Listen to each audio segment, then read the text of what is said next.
Ireland's building boom is over. This may not be the best time to sell up, but why move house when you can improve the one you're in? Last year, architect Dermot Bannon transformed a range of different houses for clients with very different expectations. I know you don't like those handles. Those handles are disgusting. Okay. Despite a few disagreements, the finished results never fail to impress. It's gorgeous. This means more to me than wins a lot of them. This year, Dermot has 8 new clients with budgets ranging from 30 to 100,000 euros. Okay, let this go. Newlyweds Paudie and Martina own an ex-corporation house on the north side of Dublin. Money was tight when they bought the place a year ago, and not a lot has changed since.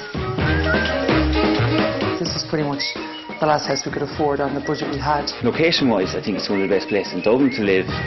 The location might be good, but the layout, like the budget, leaves very little room for manoeuvre. The question is, can Dermot find room to improve? There's nothing holding up that. Oh no, this isn't going to be cheap.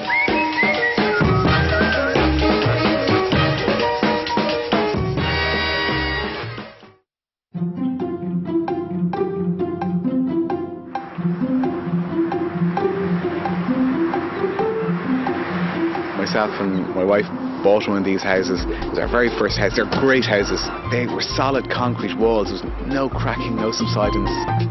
Fantastic house, and I loved that house. Oh, wow. This is a very nice room, isn't it? Yeah, actually, this is probably the room we spend the most time in. It's lovely and warm and bright. You've the sun coming in the front window now. It's about 12 o'clock, so this must be directly south facing. Yeah, directly south facing. Yeah. Which means the back of the house is directly north facing. It wasn't that we suddenly fell in love when we saw this house. This is pretty much the last house we could afford on the budget we had. So we came in with all these great plans and of course got lazy and didn't do anything till now. This is our kitchen.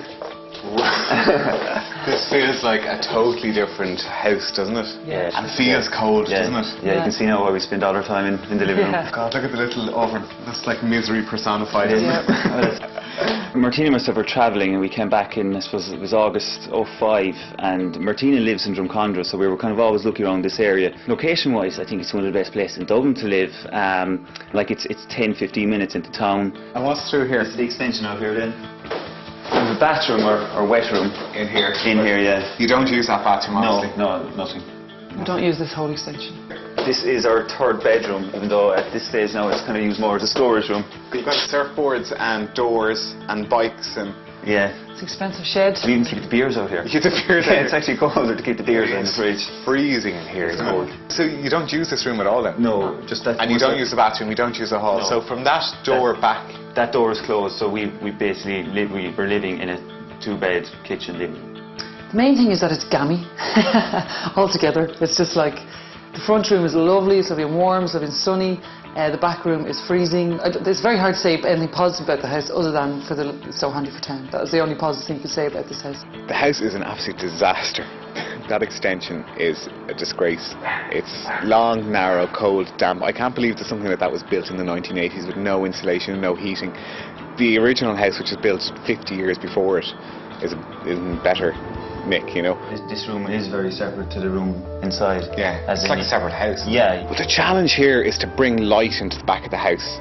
As much as they love the front living room, it's very small and narrow. Instinctively, I kind of want to turn the house a bit on its head. Well, you don't have the needs of for children and all that yet. No. You know. Did my mother tell you to ask that question? No. When we bought this house, it was 2 years ago, and it was in the market when house prices were going up and up and up. Yeah. So we were thinking, oh, we'll do something with it when we make money on it. Yeah. And here we find ourselves with no money made on it. With no equity, Yeah, so which is fine actually. It doesn't really justify putting in 60,000-70,000 into a house. No. Paudie and Martina's situation is quite typical of a lot of first-time buyers and people who bought houses at the end of the property boom. Their house is now worth less than they paid for it. They're suddenly now back to what Ireland was like in the 80s. You know, that you're putting money into your house because you want to do it, because you need something, not because it'll increase its value. Because it mightn't necessarily. So it's a really different way of thinking. What's your budget? Our budget really, I suppose, it is about 30,000 with a bit of flexibility. It's a fine budget, okay? Yeah. It just knocks a few things in the head. The challenge is going to be in trying to do something really good with that budget. So just getting the fundamentals right. So the light, views out to the garden, and the functions. If I can get all that to work within the budget. Matching the old house to its young owners means that Dermot will have to redesign the